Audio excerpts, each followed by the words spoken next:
4 దశాబ్దాల సుదీర్ఘ రాజకీయ అనుభవం ఉన్న 4 దశాబ్దాల తర్వాత కూడా ఆయనలో వాడి వేడి ఏమీ తగ్గల. ఆయన్ని నేను చాలా కఠినమైన పరిస్థితుల్లో చూశాను. రాజమండ్రిలో పాపం ఆయన అన్యాయంగా జైల్లో పెట్టినప్పుడు ఇప్పుడు ఎలాగున్నారో అదే ముఖ వర్చస్సు, భయం లేదు, బాధ లేదు. ఎలా ఉన్నారు సార్ అని అడిగితే ఇది రాజకీయం, పోరాటం చేయాలి, తప్పదు మనకి, ఇంతకు మించి తప్ప ఆయనకి భయం కానీ లేదంటే ఈ భవిష్యత్తు మీద ఏంటి అని తెలియదు. ఆయనకి రాజకీయ పోరాటం ఒకటే తెలుసు.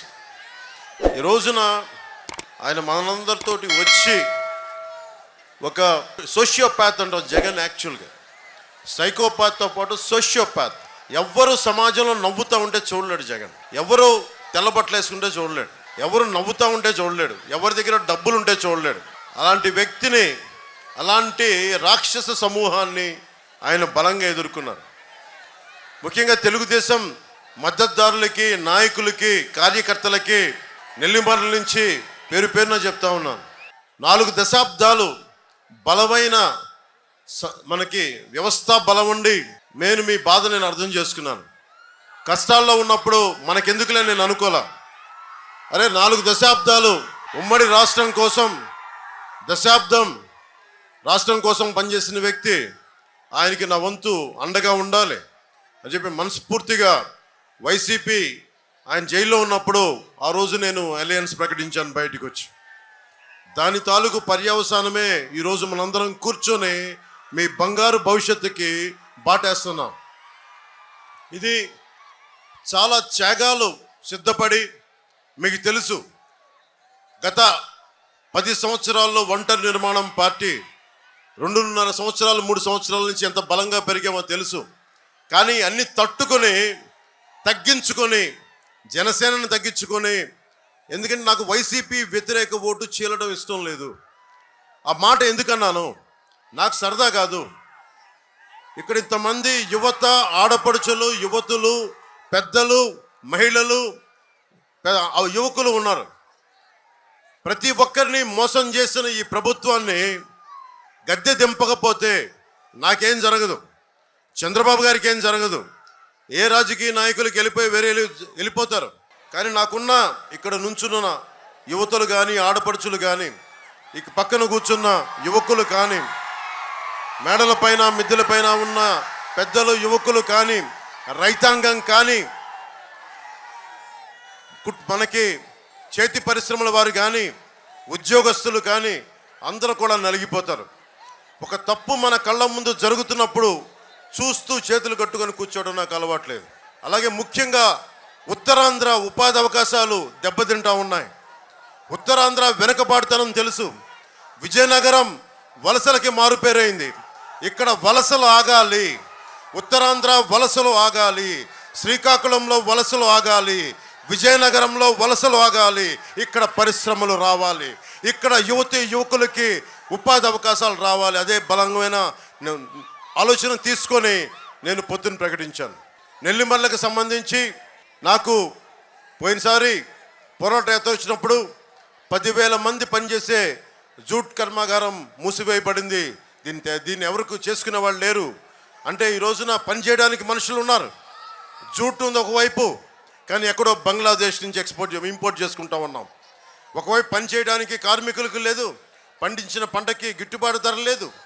ఇవన్నీ ఎన్డీఏ ప్రభుత్వం రాగానే, తెలుగుదేశం, జనసేన, భారతీయ జనతా పార్టీ రాగానే దీన్ని జూట్ మిల్ని ఇక్కడే ఉండేలా చేస్తాం, తెరిపించేలా చేస్తాం. అలాగే ఎన్డీఏ కూటమి ముఖ్య లక్ష్యం ప్రతి చేతికి పని, వయసు వచ్చిన ప్రతి యువతి యువకులకి పని కావాలి, ప్రతి చేనుకి నీరు కావాలి. ఇది జనసేన బీజేపీ ఉమ్మడి కూటమి లక్ష్యం. నెల్లిమర్ల మొట్టమొదటిగా పోయినసారి వచ్చినప్పుడు జగన్ రాగానే ఈ దేశం రాముడిని కొలుస్తుంది. రామాలయం లేని ఊరు ఉండదు ఇక్కడ. నేను ఎప్పుడు కూడా అన్ని మతాలకి సమానంగా గౌరవించేవాడిని, అన్ని ధర్మాలని పరిరక్షించేవాడిని. అలాంటిది మనకి రామతీర్థంలో శ్రీరామచంద్రుల వారిని విగ్రహం తల నరికేసి ఆ పూజారి గారు ఇలా పట్టుకొని ఆ ఏడుస్తున్న చిత్రం ఉండిపోయింది గుండెల్లో. చాలా బాధ కలిగించింది. అది ఏ దేవత విగ్రహం అయినా ఉండొచ్చు, ఏ మందిరం తాలూకు ఏదైనా అయినా ఉండొచ్చు, కానీ ఈ రోజుకి ఒక్క చర్య తీసుకోలేదు. దానికి కారణం ఏంటి? మనలో మనం కొట్టుకోవాలి, మత కలహాలు రావాలి, అప్పుడు తను ఏరికలో ఉండొచ్చు, పాలన చేయొచ్చు. ఇది పోవాలి అంటే మనకి ముఖ్యంగా లా అండ్ ఆర్డర్ని బలంగా చూసుకునే ప్రభుత్వాలు కావాలి. ఎన్డీఏ ప్రభుత్వం బలమైన లా అండ్ ఆర్డర్ని మీకు తీసుకొస్తుంది. నెల్లిమర్లలో మనకి వైజాగ్ చాలా కీలకమైన స్థలం, ఇది చాలా కీలకమైన ప్రాంతం. మీకు తెలుసు ఋషికొండని ఎంత బోడిగుండు చేశారో. నెల్లిమర్ల కన్నీరు చూడగలిగే వాళ్ళకి అర్థమవుతూ ఉంటుంది. భోగాపురం ఆనుకుని ఉన్న ఒక స్ట్రాటజిక్ లొకేషన్ నెల్లిమర్ల. ఆ నెల్లిమర్లకి ఎవరైనా సరే చూడండి, ఉత్తరాంధ్ర నుంచి వైసీపీ నాయకులు అందరూ ఎక్కడి నుంచి వచ్చినా సరే ఇక్కడ కూర్చొని ఉత్తరాంధ్రాన్ని దోపిడీ చేద్దాం, ఇక్కడ ప్రకృతి వనరులను దోచేద్దామన్న దృష్టితో ఉంటారు. ఇక్కడ స్థానికంగా ఒకరికి కూడా ఇందాక మన బంగారాజు గారు చెప్పినట్టుగా స్థానికులకి నేల లేకుండా పోతూ ఉంది. స్థానికులకి మనకు ఒక పొలం కొనుక్కోవాలంటే అందుబాటులో లేని పరిస్థితికి వచ్చింది. దీనికి ముఖ్యంగా వైఎస్ జగన్ చేసిన దోపిడీ, అడ్డగోలుగా వేలాది ఎకరాలు అడ్డగోలుగా కొనేసి రేపు పొద్దున మీకు ఇల్లు కట్టుకోవాలనుకున్న స్థలం దొరకని పరిస్థితి. ఈ నేలలో పుట్టి ఇక్కడ పెరిగి ఒక ఇల్లు కొనుక్కోవాలంటే మనకు లేని పరిస్థితి. ఇది మారాలి అంటే తెలుగుదేశం, జనసేన, భారతీయ జనతా పార్టీ కూటమి రావాలి.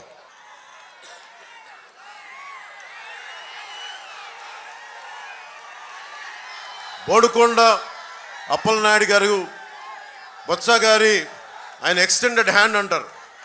బొత్స గారు అక్కడ కూర్చొని ఇక్కడ చేయి చాపితే అది బోడుకొండ అప్పలనాయుడు గారు అవుతారు. ఈ 5 సంవత్సరాల్లో ఒక్క రోడ్డు కూడా వేయలా, ఒక్క అభివృద్ధి కార్యక్రమం చేయలా.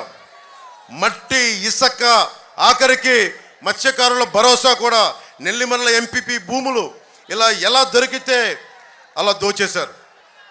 భోగాపురం నేను 2019లో చంద్రబాబు నాయుడు గారు భోగాపురం ఎయిర్పోర్ట్ కడుతున్నాం, నెంబర్ ఆఫ్ ఎయిర్పోర్ట్స్ కావాలి, అటు కర్నూలు ఎయిర్పోర్ట్ ప్రారంభమైన తర్వాత భోగాపురం ఎయిర్పోర్ట్ అంటే నా దృష్టికి ఒకటే వచ్చింది, ఈ భూముల్ని అడ్డుగోలుగా కొంతమంది చేస్తారు. ఇక్కడికి వచ్చినప్పుడు నేను భూముల్లో అవకతవకలు అడిగాను తప్ప, మనకి వైఎస్ జగన్ చెప్పింది ఏంటంటే అసలు వైజాగ్ ఎయిర్పోర్ట్లోనే ఈగలు తొలుకునే ఎయిర్పోర్టు ఇంకొక ఎయిర్పోర్ట్ ఎందుకు అవసరమని. అంటే ఒక మాట మనిషి చెప్పినప్పుడు ప్రతిపక్షంలో అందరూ ఏమనుకుంటారు, నిజమే అనకారణంగా చేస్తారని అనుకుంటారు కదా. అలాగే ప్రతిపక్షంలో ఉండగా జగన్ అన్న మాటలు ఎగ్జాక్ట్గా ఇవి. వైజాగ్ ఎయిర్పోర్ట్లో ఈగలు తోలుకుంటుంటే ఈ భోగాపురం ఎయిర్పోర్ట్ అవసరమా అన్న వ్యక్తి అధికారంలోకి వచ్చాక మళ్ళీ మొదలుపెట్టాడు. భోగాపురం ఎయిర్పోర్ట్ క్యాన్సిల్ అయ్యిందని చెప్పాడు, ఇన్సైడర్ ట్రేడింగ్ జరిగిందని చెప్పాడు. భూములు ధరలు పడిపోయేలా చేసిన తర్వాత మళ్ళీ ఆ భూములు తన చేజిక్కించుకొని మళ్ళీ వాళ్ళందరి బినామీలు వచ్చి ఈ భూముల మీద పడ్డారు. అమ్మినోడి దగ్గర అమ్మినట్టుగా కొనేశారు, అమ్మని వాడి మీద దౌర్జన్యం చేశారు. మొత్తం భూములు చేతుల్లోకి తీసుకున్నాక మళ్ళీ చెల్లికి మళ్ళీ పెళ్ళినట్టుగా చంద్రబాబు గారు ఏ స్థలంలో ఎయిర్పోర్ట్ శంకుస్థాపన చేశారో అదే ఎయిర్పోర్ట్లో మళ్ళీ భూముల రేట్లు పెంచి మళ్ళీ అక్కడే కూర్చొని శంకుస్థాపన చేశాడు. భూమి మిగలలేదు, డబ్బులు రాలేదు. ఇలాంటి ద్వంద్వ నీతి. మనకి రాజధాని ఏమో అమరావతికి 35,000 కాదు 50,000 ఎకరాలు కావాలని చెప్పిన వ్యక్తి 3 రాజధానులు అని చెప్పాడు. ఉత్తరాంధ్ర వెనకబడిపోతుందని చెప్పాడు. ఎయిర్పోర్ట్లో మనకి ఈ రోజుకి రాజధాని లేదు. ప్రతిపక్షంలో ఉండగా ఆ భూములు ఏమైపోయిన పోరాటం చేసి నటించాడు. ఇప్పుడు భూమి ఆ నిర్వాసితులు డబ్బులు 2 దోచేశారు. ఎయిర్పోర్ట్స్ అథారిటీ ఇండియాకి ఇవ్వాలి, ఎయిర్పోర్ట్స్ ఆఫ్ అథారిటీ ఆఫ్ ఇండియాకి ఇవ్వాలి అని అన్న వ్యక్తి జిఎంఆర్కి ఇచ్చేశారు. మళ్ళీ ఏదైతే చంద్రబాబు గారు జిఎంఆర్కి ఇచ్చారో మళ్ళీ అది తప్పని చెప్పి ఆ రోజు చెప్పిన వ్యక్తి, రివర్స్ టెండరింగ్ అని చెప్పిన వ్యక్తి మళ్ళీ ఈ రోజున అధికారంలోకి వచ్చి మళ్ళీ అదే జిఎంఆర్ సంస్థకి ఇచ్చాడు. ఇలా తలతిక్క పనులు ఏమంటామంటే నవనందులు చేసే పనులు అంటాం. మగధ రాజ్యంలో చాణక్యుడు, చంద్రగుప్తులు ఏలిన కాలంలో నవనందులనే ఉండేవాళ్ళు. నవనందులు ఏంటంటే తలతిక్క పనులు, హింస, దోపిడీ ఇవన్నీ చేసేవాళ్ళు. నవనందులకి కావాల్సింది ప్రజలు చాణక్య చంద్రగుప్తుల్లా అవ్వాలి. మీరందరూ వ్యూహం వేయాలి, చంద్రగుప్తుల్లా పోరాటం చేయాలి. చేస్తే కానీ ఈ వైసీపీ నవనందుల్ని గద్దెకి దింపలేం. చాలా తక్కువ సమయం ఉంది మనకి. ఇన్ని సంవత్సరాలు బలంగా రోడ్ల మీద తిరిగాం, దెబ్బలు తిన్నాం, తిట్లు తిన్నాం, నానా మాటలు అనిపించుకున్నాం. ఎప్పుడు ఇంట్లో నుంచి బయటికి రాని మా ఇంటి ఆడపడుచులను కూడా తిట్టించుకున్నాం. అదంతా మీ భవిష్యత్తు కోసం మేము మాటలు పడ్డాం.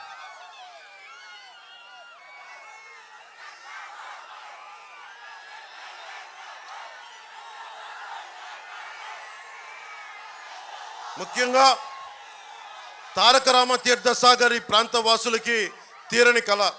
నాకు పోరాట యాత్ర నుంచి చెప్తా ఉన్నారు. ఇందాక చంద్రబాబు గారు కూడా చెప్పారు. ఆయన శంకుస్థాపన ఆయన ప్రారంభం చేస్తుంది.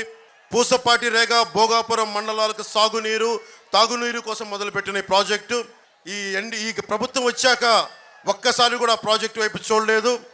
అది వాళ్ళ నాన్నగారి వారసత్వం అని చెప్పి సాక్షి టీవీలో ఆయన తల మీద డిజిటల్ పువ్వులు తప్ప ఆయన ముందుకు తీసుకెళ్తా ఉన్న ఈ తారక రామతీర్థ సాగర్ ప్రాజెక్ట్ని పూర్తి చేయలేకపోయాడు. ఈరోజు మేము మీకు అందరం మాటిస్తున్నాం. చంద్రబాబు గారి ముందు మాకు ఎన్డీఏ కూటమి తరపున మేమందరం మాటిస్తున్నాం. మనకి దాహం సాగునీరు తాగునీరు ఇచ్చే తారక రామతీర్థ సాగర్ ప్రాజెక్ట్ని ఆగమేఘాల మీద పూర్తి చేస్తాం. నష్టపోయిన ప్రతి రైతులకి ఈ ప్రాజెక్టు వల్ల నష్టపోయిన ప్రతి రైతులకి R&R ప్రోగ్రాంలో రీహాబిలిటేషన్ రీలొకేషన్ మేము ప్రత్యేకించి నేను బాధ్యత తీసుకుంటాను. దాని మీద ఈ ప్రాజెక్టు పూర్తి చేస్తే విజయనగరానికి తాగునీరుతో పాటు నియోజకవర్గం మొత్తం మీద 10,000 ఎకరాలు సాగు కూడా వస్తుంది. ఇప్పుడు పరిస్థితి ఏంటంటే 200 అడుగులు తవ్వితే ఉప్పు నీరు వస్తూ ఉంది. సో మనకి తాగునీరు అవసరం చాలా చాలా ఉంది. అది మేము చేసి పెడతాం. ముఖ్యంగా చంద్రబాబు నాయుడు గారు 2019లో ముఖ్యమంత్రిగా ఉన్నప్పుడు శ్రీకాకుళంలో ఉద్దానం కిడ్నీ సమస్య వచ్చినప్పుడు ఆ సమస్యను ఆయన దృష్టికి తీసుకెళ్తే ఆగమేఘాల మీద 48 గంటల్లోపు ఆయన వెంటనే ఒక హై లెవెల్ ఎగ్జిక్యూటివ్ మీటింగ్ పెట్టి దాని సమస్యకి వెంటనే మార్గం చూపించారు. అది ఈ రోజుకి ముందుకు తీసుకెళ్తా ఉన్నాం. కానీ మన విజయనగరం నెల్లిమర్లలో మన్యాలపేటలో కిడ్నీ వ్యాధిగ్రస్తులు ఎక్కువైపోయారు. ఇది కారణాలు తెలియకుండా చనిపోతూ ఉన్నారంటే చాలామంది మన జనసేనకు సంబంధించిన వాళ్ళు ఇది రీసెర్చ్ చేస్తే నీళ్ళల్లో సెల్స్ ఫ్లోరైడ్ మెగ్నీషియం అనే తెలిసింది. రాష్ట్రమంతా ఒకటే దందా. ఎక్కడైతే కష్టాలు ఉన్నాయో, ఎక్కడైతే కిడ్నీ వ్యాధులు దారుణంగా పెరిగిపోయినాయి, ఇది రావాలంటే వైద్యం చాలా కీలకమైంది. ఆ వైద్యానికి ప్రతి గ్రామంలో ప్రతి పంచాయతీలో ప్రతి మండలంలో ఒక ప్రాథమిక ఆసుపత్రి, secondary care hospitals, tertiary care ఇవి తీసుకొచ్చే బాధ్యత జనసేన, తెలుగుదేశం, భారతీయ జనతా పార్టీ కూటమి ప్రభుత్వం తీసుకుంటుంది. అలాగే నది పేరు ఏదైనా కానీ ఇసుక దోపిడీ ఒకటే. మనకి ఇక్కడ బాధితురాలు చంపావతి నది, డెంకాడ, లంకపేట, మునిగిపల్లి, నాతవలస, కోట, భోగాపురం ప్రతి చోట ఇసుక దోపిడీకి అడ్డే లేకుండా పోయింది. ఈ ఇసుక దోపిడీ ఆగాలంటే మనకి కూటమి ప్రభుత్వం రావాలి. పంచాయతీ అనుమతి లేకుండా తన్గుడుమిల్లి లాంటి ప్రాంతాల్లో కూడా విచ్చలవిడిగా గ్రానైట్ తవ్వకాలు, అక్రమ క్వారీ తవ్వకాలు.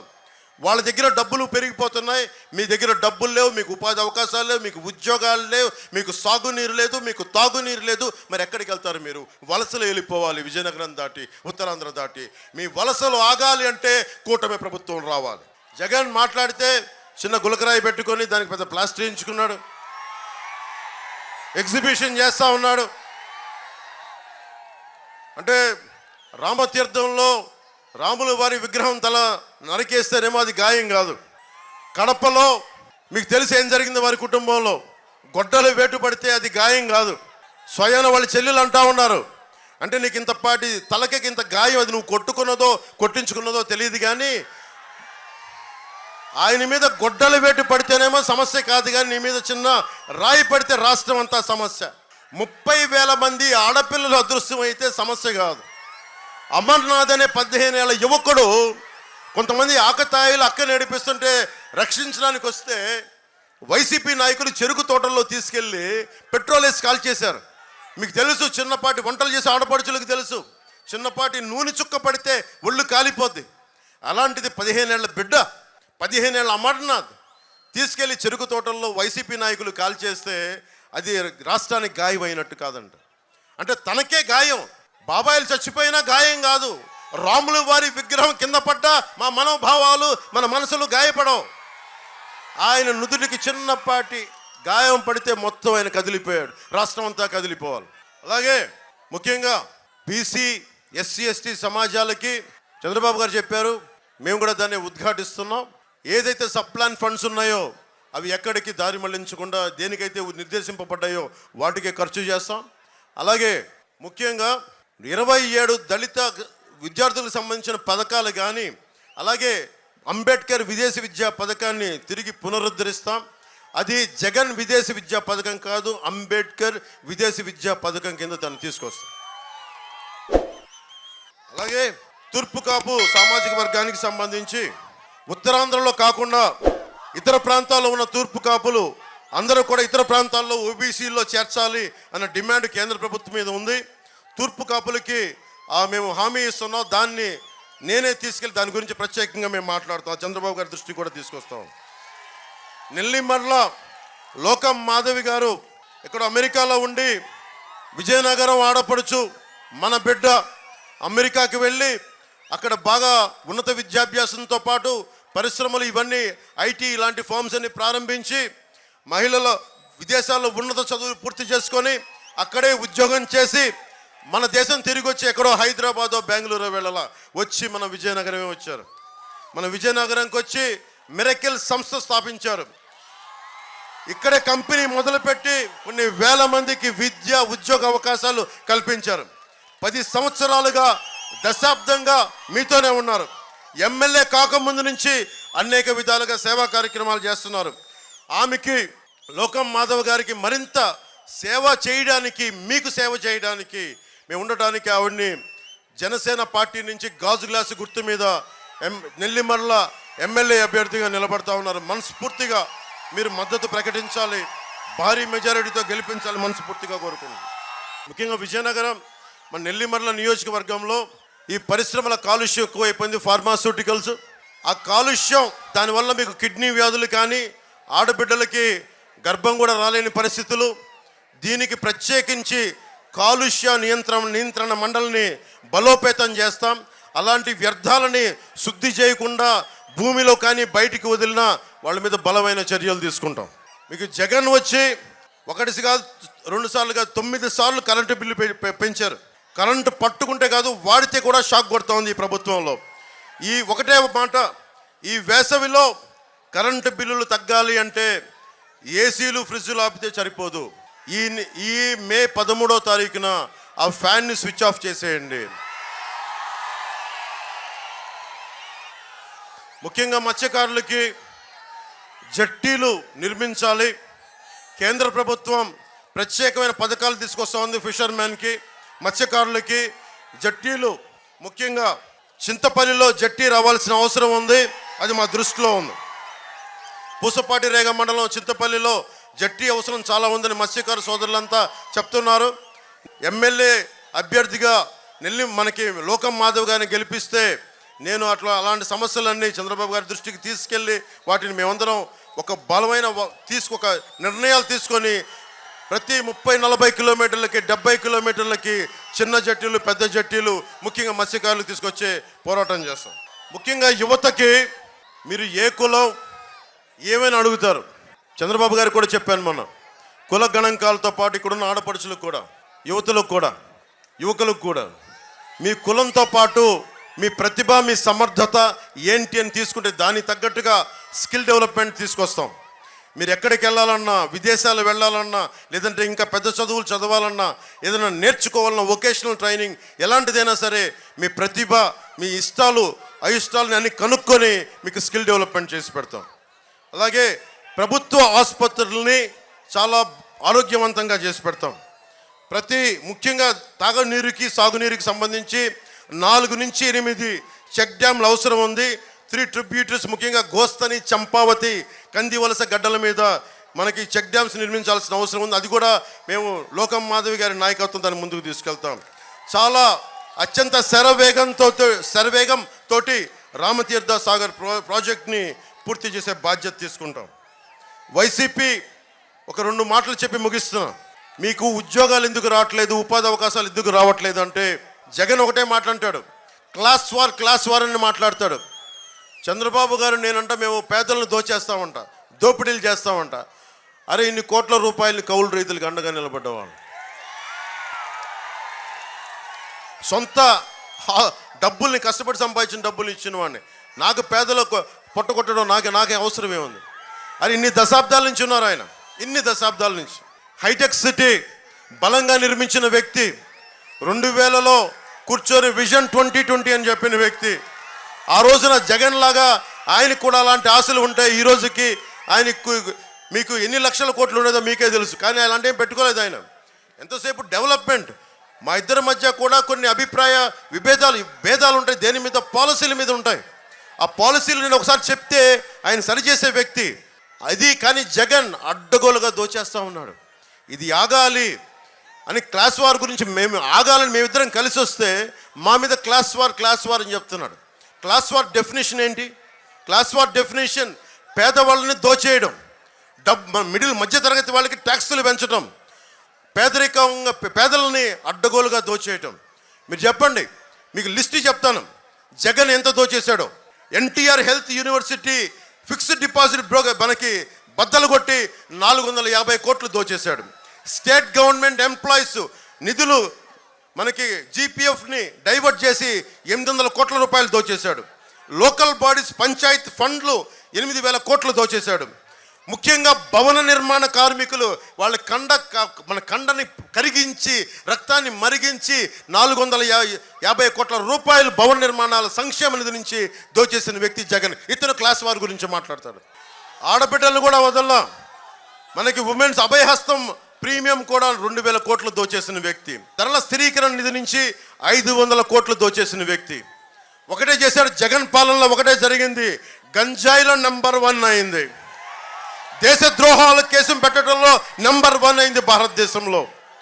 అడ్డగోలుగా మన్రేగా జాతీయ ఉపాధి హామీ పథకాన్ని అడ్డగోలుగా దోచేయడంలో నెంబర్ 1 అయింది. అప్పుల్లో ఇంత మనకి రైతుకి ఇంత అప్పు లేదు, 3 సార్లు అన్ని తలసరి అందరికంటే కూడా 3 రెట్లు ఎక్కువ ఉంది ఆంధ్రప్రదేశ్ రైతులకి అప్పు. నెంబర్ 3 మనకి రైతులు ఆత్మహత్య చేసుకున్న నెంబర్ 3 రాష్ట్రంగా పేరు తెచ్చాడు జగన్. చిన్న బిడ్డల్ని ఆడబిడ్డలను ట్రాఫికింగ్ చేసే కేసుల్లో మనకి భారతదేశంలో ఆంధ్రప్రదేశ్ 3వ అయింది. ఆంధ్రప్రదేశ్ 15 స్టార్టప్ అంటే కొత్త స్టార్టప్స్ ఏదైనా రావాలంటే మనకి బీహార్ కంటే ఒరిస్సా కంటే కూడా మనం వెనకబడి ఉన్నాం. 15 స్థానంలో ఉన్నాం. మీలాంటి యువత ఎక్కడికి వెళ్తారు? బీహార్కి పోతారా? మీలాంటి యువత ఒరిస్సాకి వెళ్ళాలా? ఇన్ని వనరులు పెట్టుకొని 974 కిలోమీటర్ల తీర ప్రాంతాన్ని పెట్టుకొని, ఇంత మానవ వనరులు పెట్టుకొని ఎక్కడో అమెరికాకో నాసాకో రకరకాల విదేశాలకి మనం మానవ వనరులని పెట్టి మనం ఇక్కడ అడుగు తింటా ఉన్నాం, బాధపడుతున్నాం, మనకి మలమలాడుతున్నాం. ఈ పరిస్థితి మారాలి అంటే భారతీయ జనతా పార్టీ, జనసేన, తెలుగుదేశం కూటమి రావాలి. మీకు ఒకటే చెప్తా ఉన్నాం, నేను మీకోసం ఒక సేవకుల్లా పనిచేస్తాను, ఒక కూలీలా పనిచేస్తాను. చంద్రబాబు గారు కూడా ఉన్నారు, 70 దాటిన వ్యక్తి, ఎంత కష్టమో తెలుసు. రోజు ఇన్ని సభలు, ఈ నిర్ణయాత్మకమైన శక్తి, లీడర్షిప్ అంత ఈజీ తేలిక కాదు. ఒక పార్టీని నడుపుతున్న వ్యక్తిగా నాకు తెలుసు. ఆయన 4 దశాబ్దాలకు ఎంత కష్టం అనిపిస్తారో నాకు తెలుసు. ఒక రాష్ట్రాన్ని ఏకం చేయడంలో అది చాలా కష్టం. ఎన్ని పథకాలు తీసుకురావడం కష్టం. అందుకని ఓట్లు విడిపోకూడదు అని చెప్పి ప్రత్యేకించి మేము కలిసి ఉండాలి. మేము కలిసి ఉంటే మా కారణం ఏంటి? నాకు డబ్బులు రావాలా? నిన్న నా అఫిడవిట్ చూశారు, ఆ దాదాపు 65 కోట్లు నేను ట్యాక్స్ కట్టాను. నాకు సత్తా ఎంతో చూడండి. అంత ట్యాక్స్ కట్టినోడు నాకు ఏముంది అవసరం? రాజకీయాల్లో నాకు డబ్బు సంపాదించాల్సిన అవసరం ఏముంది? కానీ మీ కన్నీరు ఒక చుక్క ఒకటి తొడవగలిగితే నాకు దానికి పొందే ఆనందం అంతా ఎంతగా. పూజ్యులు పెద్దలు, పతివాడ టీడీపీ సీనియర్ నాయకులు, 7 సార్లు ఎమ్మెల్యేగా చేసిన పతివాడ నారాయణ స్వామి గారికి ప్రత్యేకించి ఈ నెల్లిమల్లి సభ నుంచి మీకు ప్రత్యేకంగా మీకు నా హృదయపూర్వక నమస్కారాలు తెలియజేసుకుంటా ఉన్నాను. అలాగే త్యాగం చాలా కీలకమైంది. జనసేన ఎలా తగ్గిందో, జనసేన నాయకులు ఎలా తగ్గారో చాలా చోట్ల టీడీపీ నాయకులు కూడా తగ్గారు. పాపం తగ్గాల్సి పరిస్థితి, మిమ్మల్ని గెలిపించడానికి తగ్గాల్సిన పరిస్థితి. అలాంటి పరిస్థితుల్లో బంగారు రాజు గారుగా నీకు నెల్లిమర్లకి చాలా బలంగా పనిచేసి ఆయన స్థానాన్ని పాపం లోకల్ మాధవ్ గారికి మనస్ఫూర్తిగా ఇచ్చినందుకు మనస్ఫూర్తిగా మీకు బంగారాజు గారికి నెల్లిమర్ల ఈ సభ నుంచి ప్రత్యేకంగా ధన్యవాదాలు చెప్తా ఉన్నాను. అలాగే బి శ్రీధర్ గారికి బీజేపీ ఇన్ఛార్జ్ వారికి కూడా నా నమస్కారాలు తెలియజేస్తా ఉన్నాను.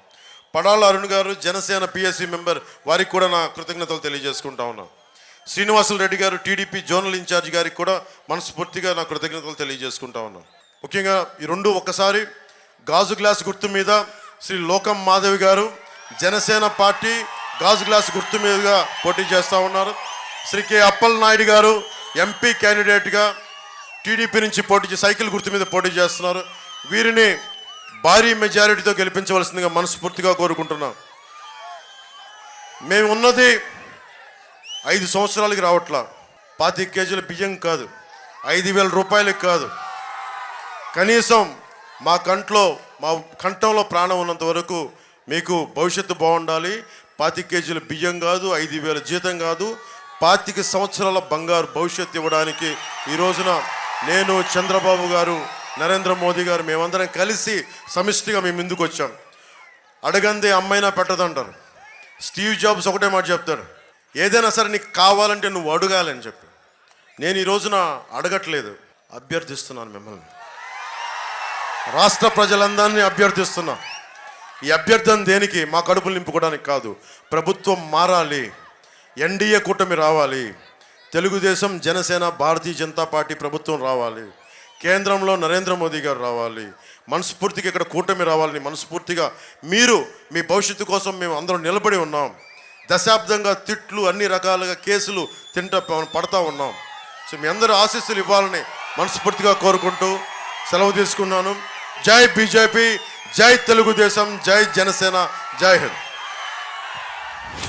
నినాదం మన ఎలక్షన్ల నినాదం ఇదే.